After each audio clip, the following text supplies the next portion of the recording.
Hey guys, welcome back to our channel. So previous video में हमने anti malarial drugs पढ़ा, ठीक है। तो आज हमारा ये लास्ट टॉपिक है जो इम्पोर्टेंट है, ठीक है। तो आज हम पढ़ेंगे इम्यूनो सप्रेसेंट, ठीक है। इम्यूनो सप्रेसेंट क्या होते हैं, ठीक है। पहले तो इंट्रोडक्शन। इम्यूनो सप्रेसेंट ये दो वर्ड से मिल गया, ठीक है। इम्यूनो मीन्स इम्यूनिटी सिस्टम या फिर इम्यून, ठीक है। अब सप्रेसेंट क्या होता है, जो सप्रेस करता है, ठीक है। सप्रेस करना या फिर इनहिबिट करना, ठीक है, उनके एक्शंस को, ठीक है। इम्यूनिटी का क्या एक्शन होता है, मतलब इम्यून सिस्टम जो होती है वो एंटीजन एंटीबॉडी के अगेंस्ट रिएक्ट करती है, ठीक है, उस टाइम पे। लेकिन जो ऐसे ड्रग जो उसको सप्रेस कर दे उनके एक्शन को, ठीक है, वो होता है इम्यूनो सप्रेसेंट, ठीक है। These are the drugs that inhibit or prevent the activity of immune system, ठीक है। जो प्रिवेंट करती या फिर इनहिबिट करती है किसके एक्टिविटी को, इम्यून सिस्टम की एक्टिविटी को, ठीक है।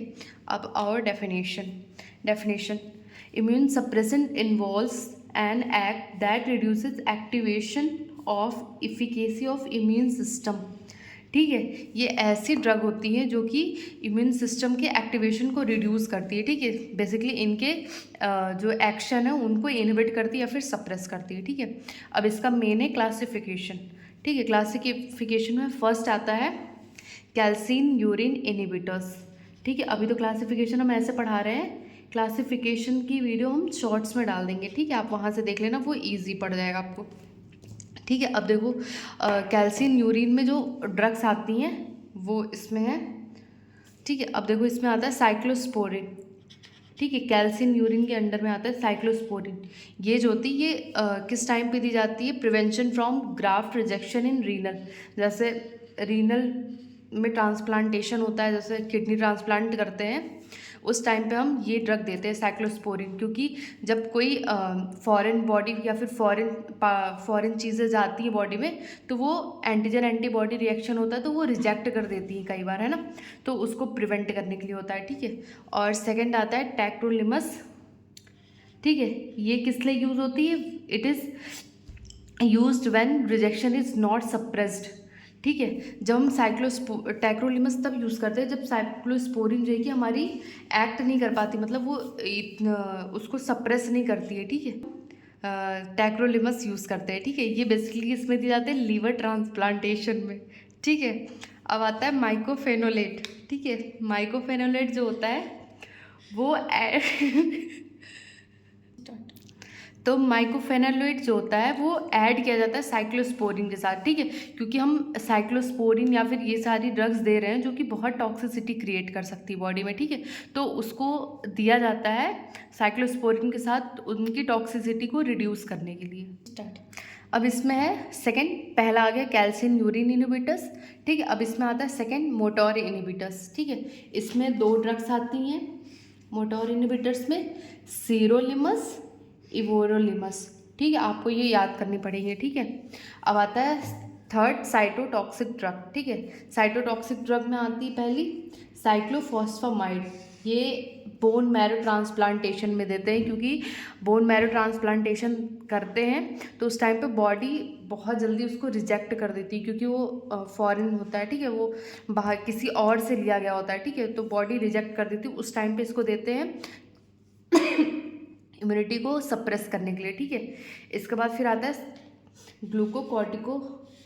ग्लूकोकॉर्टिकॉइड्स, ठीक है। इसमें आता है कॉर्टिकोस्टेरॉइड, ठीक है। इसको एज इट इज़ पूरा याद कर लेना है, ठीक है। इसके बाद फिर आता है एंटीबॉडी रिएजेंट, इसमें आता है एंटी थाइमोसाइड ग्लोबुलिन, ठीक है।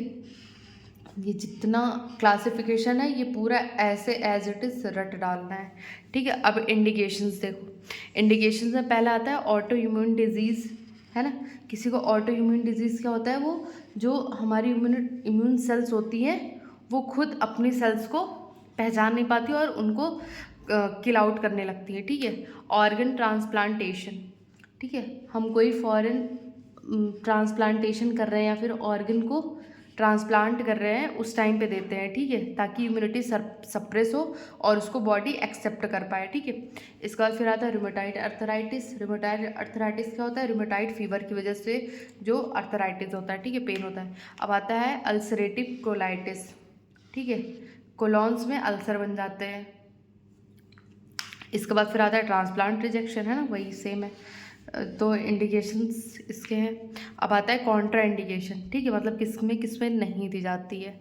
तो इसमें पहला आएगा हाइपर सेंसिटिविटी, ठीक है। कॉन्ट्रा इंडिकेशन हाइपर सेंसिटिविटी मतलब जो सेंसिटिव हो या फिर जिनसे रिएक्ट कर जाती हूँ, ठीक है। अब आता है सेकेंड एडमिनिस्ट्रेशन अलोन, मतलब इसको क्या करते हैं, अलोन एडमिनिस्टर करते हैं, है ना। और फिर आता है थर्ड प्रेगनेंसी, ठीक है। प्रेगनेंसी में ड्रग्स नहीं दी जाती है क्योंकि प्रेगनेंसी टाइम में सेंसिटिव होती है बॉडी।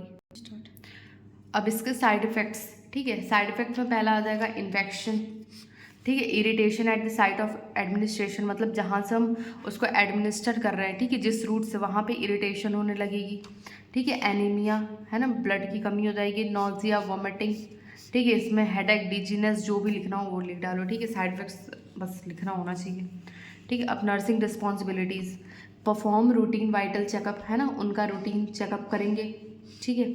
वाइटल्स उनका लेते रहेंगे, ठीक है। Paying special attention to skin and skin integrity, ठीक है। अब उनको ऐसी बहुत ज़्यादा हाई इफिकेसी की ड्रग दी जा रही तो हम उन पे अटेंशन करेंगे, उनकी स्किन को देखेंगे, उन पे कोई रैशेस तो नहीं पड़ रहे या फिर कोई उनके उस पर इरिटेशन तो नहीं हो रहा है या फिर, ठीक है।